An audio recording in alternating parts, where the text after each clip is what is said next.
औज़ुबिल्लाहि बिस्मिल्लाहिर्रहमानिर्रहीम।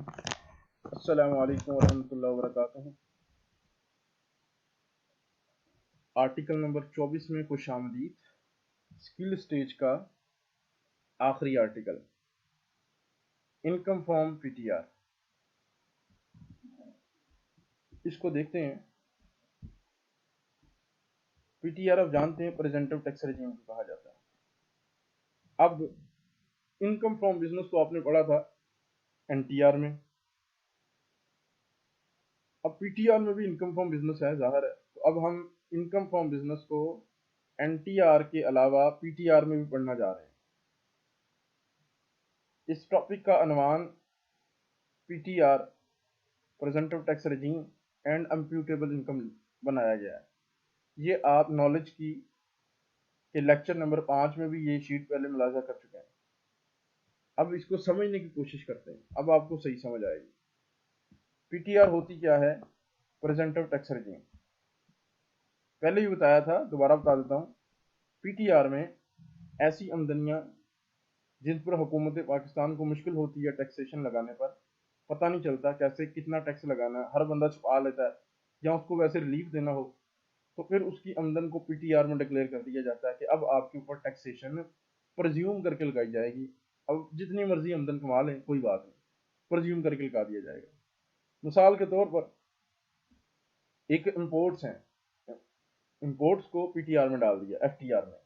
FTR PTR का एक हिस्सा है। अब इसके पीटीआर के 3 हिस्से हैं। पहला है सेपरेट चार्ज रजीम, दूसरा है सेपरेट ब्लॉक और तीसरा है एफटीआर फाइनल टैक्स रजीम। तीनों में होता क्या है?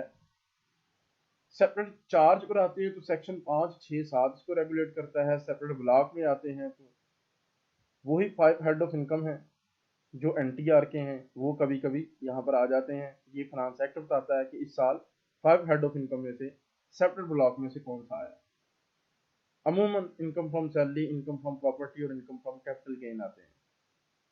और इनकम फ्रॉम बिजनेस में से भी उन बिजनेसेस को अलग कर दिया जाता है सेक्शन 169 के तहत, जो कि होते तो इनकम फ्रॉम बिजनेस ही हैं, लेकिन उनको एफटीआर में डाल दिया जाता है कि इन पर टैक्सेशन प्रज्यूम करके लगाई जाएगी और एनटीआर नॉर्मल टैक्सेशन के मुताबिक इनकी टैक्स कैलकुलेशन नहीं की जाएगी। अच्छा, पीटीआर जिसके 3 हिस्से ब्लॉक्स हैं, सेपरेट चार्ज, सेपरेट ब्लॉक और एफटीआर, इस रजीम में हर बंदा चाहता है कि मैं इसमें आ जाऊं, क्योंकि इसके फायदे ये हैं कि ना तो इसमें ऑडिट होता है जो सबसे बड़ा फायदा है, और ना ही बुक्स ऑफ अकाउंट्स मेंटेन करने के लिए कोई रिस्ट्रिक्शन है। ना ऑडिट हुआ ना बुक्स ऑफ अकाउंट्स हैं। लेकिन इसका ये नुकसान है कि इसमें टैक्स थोड़ा सा ज़्यादा चार्ज करना पड़ता है। टैक्स ज़्यादा चार्ज करते हैं तो लोग मान लेते हैं कोई बात नहीं, क्योंकि इतनी ज़्यादा छूट तो है। यानी कि ना ही सेल के अंदर से कॉस्ट ऑफ सेल लेस करने की इजाज़त है, और ना ही कोई एडमिन एक्सपेंस लेस करने की इजाज़त है, और ना ही कोई टैक्स क्रेडिट अगर कोई मिलता है सीनियर सिटीजन वाला, वैसे फॉरेन टैक्स क्रेडिट, इस तरह का कोई टैक्स क्रेडिट भी नहीं मिलता। तो लिहाजा ये जो टैक्स कट गया वही फाइनल डिस्चार्ज ऑफ लायबिलिटी है। It is termed as you pay earn. ये ऐसे ही है कि जैसे आपने कमाई की है और साथ ही आपकी कमाई को हिस्सा बना दिया, आपका टैक्स बना दिया, और वो जो कमाई पैसे आते हैं उसको आपकी आमदन बना दी। अब यहाँ पर ठहरिए, एक बड़ी मजेदार चीज है। एक यहाँ पर एक इशू अराइज होता है, वो इशू जरा चेक करें, वो इशू क्या है। इशू ये है कि बाकी एनटीआर में तो इनकम आती है, इनकम आप बिफोर टैक्सेशन, यानी कि पहले सेल आई, फिर कॉस्ट ऑफ सेल आई, फिर जीपी आया, जीपी में से एडमिन एक्सपेंस निकाले, फिर एनपी आया। एनपी के ऊपर टैक्सेशन रेट लगाता है, यानी कि पहले इनकम आती है, इनकम के ऊपर द फर्स्ट शेड्यूल के रेट अप्लाई होते हैं, द फर्स्ट शेड्यूल के रेट अप्लाई करते हैं, तो फिर पता चलता है कि कितना टैक्स आया। लेकिन पीटीआर की इनकम में, एफटीआर की इनकम में, सेपरेट ब्लॉक की इनकम में या सेपरेट चार्ज की इनकम में तो ये होता है, अगर इनकम फ्रॉम बिजनेस आ जाए तो वो एफटीआर में आती है, सेपरेट चार्ज और सेपरेट ब्लॉक में नहीं आती। इनकम फ्रॉम बिजनेस के 2 हिस्से हैं, एक पीटीआर में है, एक एनटीआर में। एनटीआर में है तो वो तो पता है, सो सिंपल कि सारे अखराजात को माइनस करना है, रिटर्न जानी है, टैक्स क्रेडिट भी मिलने हैं। अगर आपकी इनकम फ्रॉम आपकी एफटीआर में और है भी इनकम फ्रॉम बिजनेस है, 5 हेड ऑफ इनकम में ओनली इनकम फ्रॉम बिजनेस है, तो फिर एफटीआर में जाएगी। ठीक है जी। सेपरेट ब्लॉक वाली इनकम फ्रॉम सैलरी और इनकम फ्रॉम प्रॉपर्टी भी हो सकती है सेपरेट ब्लॉक वाली, लेकिन इनकम फ्रॉम बिजनेस हमेशा एफटीआर में ही जाता है। अच्छा, अब ये जो एफटीआर में इनकम फ्रॉम बिजनेस का हिस्सा आया है, ये हमें सेक्शन 169 से ही बस पता चलेगा। सेक्शन 169 में जिन आमदनियों का जिक्र है वो इनकम फ्रॉम बिजनेस तो है, लेकिन एनटीआर में के अंडर ट्रीट नहीं किए जाते, उस ऑर्बिट में नहीं आते, वो एफटीआर के ऑर्बिट में आते हैं। और उन पे जो लगने वाला चार्ज होता है, टैक्स क्रिएट चार्ज क्रिएट होता है, वो सारे का सारा फाइनल डिस्चार्ज लायबिलिटी है। अब इसमें इश्यूज है। अब इशू क्या है कि टेक्निकली फॉल्ट आ गया कि जो टैक्स आपका डिडक्ट हुआ है वो full and final discharge liability है। ठीक है, मान लिया मैंने इंपोर्ट की है 1 करोड़ की और उस पर 5.5% टैक्स कटा है, 5.5 लाख रुपया मेरा टैक्स डिडक्ट हुआ है, वो फाइनल डिस्चार्ज लायबिलिटी है। लेकिन मुझे ये तो बताया जाए मेरी आमदन कितनी हुई है, ये एक बड़ा सवाल है। यहाँ पर एक टेक्निकल फॉल्ट आ गया। वहां तो पता चलता है कि 1 करोड़ आमदनी आई और 1 करोड़ आमदनी के ऊपर एनटीआर की 1 करोड़ आमदन आई और उसके ऊपर 20-25 लाख रुपया टैक्स बन गया। वहां तो समझ आती है कि पहले आमदन आती है और फिर उसके ऊपर टैक्स बनता है, और बाद में 1 करोड़ में से 25 लाख निकाल लेंगे तो बाद में 75 लाख जो मेरा बचेगा वो व्हाइट मनी है। वहां तो समझ आती है व्हाइट मनी की। एफटीआर में क्या समझ आ रही है, यहाँ पर मेरी व्हाइट मनी क्या है। यहाँ तो टैक्स मेरा कट गया 5.5 लाख रुपया, और अकाउंट्स बनाने की मुझे वैसे जरूरत नहीं है। तो अब मैं क्या करूं, मुझे बताया जाए कि मैं अब क्या करूं कि मेरी व्हाइट मनी सामने आ जाए। क्योंकि बुक्स ऑफ अकाउंट वो नहीं मांगते, अकाउंट्स मेरे वो नहीं मांगते, रिटर्न मेरी वो नहीं मांगते। ठीक है, अब मैंने वेल्थ स्टेटमेंट तो फाइल करनी है, वेल्थ स्टेटमेंट में व्हाइट मनी चाहिए, तो मैं क्या व्हाइट मनी दूं। इसके लिए व्हाइट मनी के लिए उन्होंने एक तरीका निकाला, इसको इम्प्यूटेबल इनकम कहा जाता है। इम्प्यूटेबल इनकम से मुराद ये है कि एनटीआर में जैसे पहले इनकम आती है, पहले प्रॉफिट आता है और उसके बाद टैक्स रेट लगता है उसके ऊपर, इम्प्यूटेबल में ऐसा नहीं होता। इम्प्यूटेबल में ऐसा है कि पहले टैक्स का पता चलता है, जैसे कि अभी मैंने बताया कि 5.5% टैक्स डिडक्ट हुआ, अभी बताया ना मैंने, तो 5.5 लाख पहले टैक्स डिडक्ट हुआ। अब मैंने उसको उल्ट करना है, इसको उल्ट करके मैंने इसकी अपनी इनकम बनानी है, कहीं डिक्लेयर तो नहीं करनी, लेकिन मुझे वेल्थ स्टेटमेंट में चाहिए, मुझे अपनी वेल्थ स्टेटमेंट में चाहिए, मुझे व्हाइट मनी चाहिए। लिहाजा उसका ये तरीका कि फिर उसको कह रहे हैं कि उसको उल्ट कर लें, यानी कि इनकम से टैक्स तो सारे बनाते हैं, टैक्स रेट्स तो सारे लगा सकते हैं, लेकिन टैक्स से आज हमें टैक्स से इनकम बनानी सिखाई जा रही है। ठीक है, चले हम सीखते हैं। फर्ज करें फर्ज करें कि मेरा 2.5 लाख रुपया टैक्स कटा है, 2.5 लाख रुपया। तो मैं ये कहूंगा कि मैं उसको नॉर्मल टैक्सेशन में लेके जाऊंगा एक दफा, और कहूंगा 4 लाख तक तो एग्जाम्प्ट है, लिहाजा मेरी इनकम 4 लाख और टैक्स जीरो। ठीक है, मैंने ये बता दिया उनको। फिर मैंने उनको बताया कि अगले अगले राउंड पर, अगली स्लैब पर जाते हैं तो 4 से 7.5 तक 10% है, और 4 से 7.5 लाख में 3,50,000 आता है, तो 3,50,000 के ऊपर 10% है तो 35,000 टैक्स। सो ऑन में चलता गया। मैं अपना इधर से स्लैब रेट को बढ़ाता रहा, और इधर से जो मेरा 2.5 लाख टैक्स कटा था इंपोर्ट की स्टेज पर, उसको कंज्यूम करवाता रहा। पहले जीरो था टैक्स और 4 लाख का मुझे इनकम क्रेडिट मिल गया, फिर 10% हुआ और उसके दरमियान में 3.5 आ रहा था, तो 3.5 लाख के ऊपर 10% था तो 35,000 मेरा टैक्स बन गया। सो ऑन में आगे चलता गया, तो यहाँ आके मैंने स्टॉप मारा जहां पर मेरा 2.5 लाख रुपया टैक्स बनता था। जब इधर से मैंने देखा तो इधर मेरी इनकम आ रही थी, वो इनकम आ रही थी मेरी 20,12,500। तो ये पता चला कि इसको सीधा चला के भी देख लें तो पता चलता है कि 20,12,500 को अगर टैक्सेशन चेक करना हो तो उसका 2.5 लाख ही टैक्स आएगा। तो मेरे पास, क्योंकि मेरा पीटीआर में एफटीआर में होता ही इस तरह कि इनकम फ्रॉम बिजनेस अगर हो, और वो तो होता ही एफटीआर में है, और एफटीआर में तो पहले टैक्स कटता है, जो टैक्स डिडक्ट हो गया कट गया वही फाइनल डिस्चार्ज लाइबिलिटी है। तो लिहाजा मैं अपनी लाइबिलिटी को लूंगा और उसको स्लैब रेट लगाऊंगा वही वाले।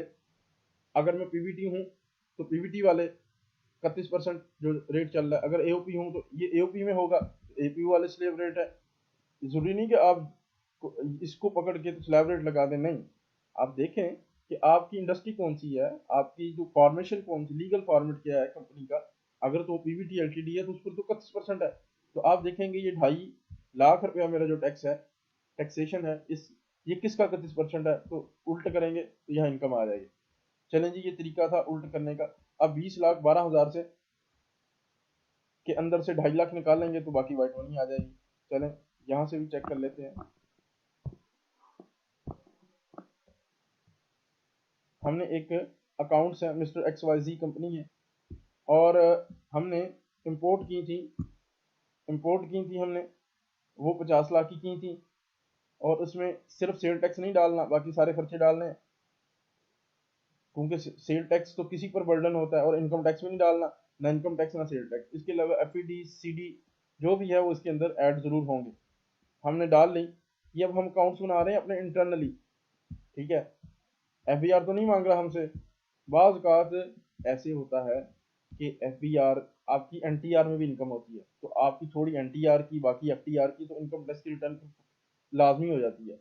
क्योंकि लाजमी इस तरह होती है, वो इस वजह से लाजमी हो जाती है कि बाकी NTR की इनकम है ना, FTR की इनकम जब तक PTR की है तो रिटर्न फाइल नहीं करनी, 115(4) ही जाना है, एक स्टेटमेंट जानी है। लेकिन जैसे ही NTR की कोई ना कोई आमदन आई तो फिर इनकम टैक्स की रिटर्न फर्ज हो जाती है, चाहे FTR की भी साथ हो, फिर FTR का भी इफेक्ट उसमें लेना है एक रिटर्न में। अच्छा, तो हम अकाउंट जरूरत पड़ सकती है कि आपकी NTR में चूंकि आप चले गए हैं, लेकिन आपका ज़्यादा जंक FTR का ही है, तो फिर उसके अकाउंट्स किस तरह बनाने हैं? उसके अकाउंट्स किस तरह बनाने? इंपोर्ट है, इंपोर्ट में वो सारे अखराजात डालने, सेल टैक्स और इनकम टैक्स के अलावा डाल दिए, तो 50 लाख हो गया। 50 लाख ही पकड़ा, 50 लाख पकड़ा, और एक ये चीज़ साबित करनी है, बाकी सारी चीज़ें वो कहते हैं चेंज कर सकते हैं। दूसरा ये 2.5 लाख टैक्स है, इसको साबित करना है। तीसरी चीज़ है, इसको साबित करना है, क्योंकि इस तरह करना है कि 20,12,500 में से 2.5 लाख निकाल लें, तो बाकी जो बचा ये हमारी नेट प्रॉफिट फॉर डिस्ट्रीब्यूशन है। अब ये चीज़ें साबित हैं, बाकी चीज़ें अपनी मर्जी से वेरिएबल की जा सकती हैं। सेल को अपनी मर्जी से ऐसे बुक करें कि जो प्रॉफिट आए उसमें से थोड़े से खर्चे आप उसको डालें, और जवाब 20,12,500 ही है। बाकी ये रकम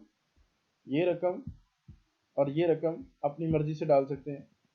ये अकाउंट्स बना रहे हैं, ये टैक्स अकाउंट्स है, और ये सिर्फ FTR इनकम फ्रॉम बिजनेस, लेकिन PTR वाला बिजनेस है, इनकम फ्रॉम बिजनेस NTR वाला बिजनेस नहीं है।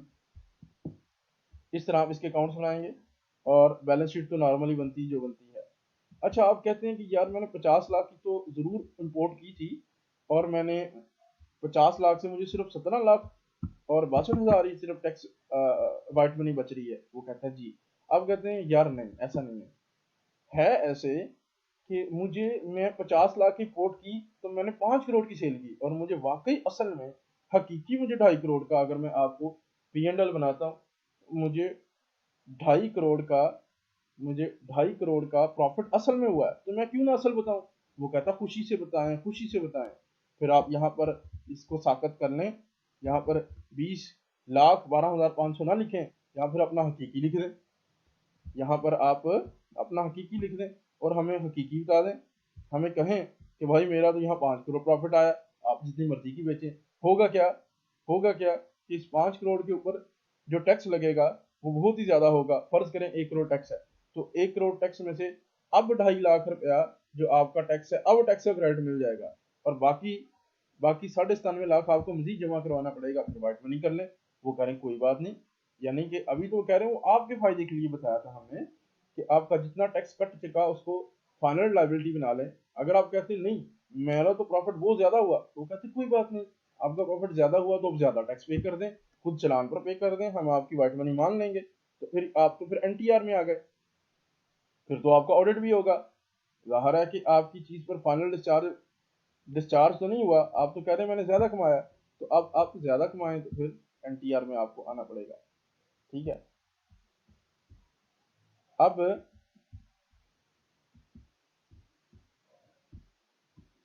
नटशल क्या हुआ कि जब जो भी आपका PTR का बिजनेस है, PTR में इनकम फ्रॉम बिजनेस है, तो FTR में आता है, और FTR में आएंगे तो उसके जब भी अकाउंट्स बनाने हैं तो उसमें ये चीज़ साबित कर लेनी है अपनी परचेजेस को, या बाज़ का कोई ऐसी सेल भी होती है, ज़रूरी नहीं कि ये इम्पोर्ट ही है, काफ़ी ज़्यादा है। मिसाल के तौर पर आपका जो है क्या उसको कहते हैं, प्राइस बॉन्ड्स की तो इनकम फ्रॉम बिजनेस तो नहीं है, लेकिन PTR में है, तो पीटीआर का इनकम फ्रॉम बिजनेस पीटीआर का एफटीआर में होता है, और ये बिजनेस तो हुआ नहीं, तो लिहाजा ये सेपरेट ब्लॉक में जाएगा, होगा पीटीआर में, अलहदा ही सेपरेट टैक्स लगेगा 15%। समझ आई ना? जहां पर कारोबार करना है वो सेक्शन 169 में पढ़ना पड़ेगा कि आपके कौन से कारोबार हैं, इनकम फ्रॉम बिजनेस ही होगी, लेकिन वो इनकम फ्रॉम बिजनेस एनटीआर वाली इनकम फ्रॉम बिजनेस नहीं होगी। सेक्शन 169 में जिन कारोबारों का जिक्र है वो सारे के सारे कारोबार, वो सारे के सारे पीटीआर के एफटीआर में ट्रीट होंगे, और इस तरह उसके अकाउंट बनेंगे जिस तरह हमने बनाए, ठीक है, और इस तरह उसकी इम्प्यूटेबल इनकम बनाई जाएगी, और यही जो इनकम होगी यही उसकी वेल्थ स्टेटमेंट में जाएगी, और इस तरह हम पीटीआर से काम करेंगे। ये था हमारा आखिरी आर्टिकल स्किल स्टेज का।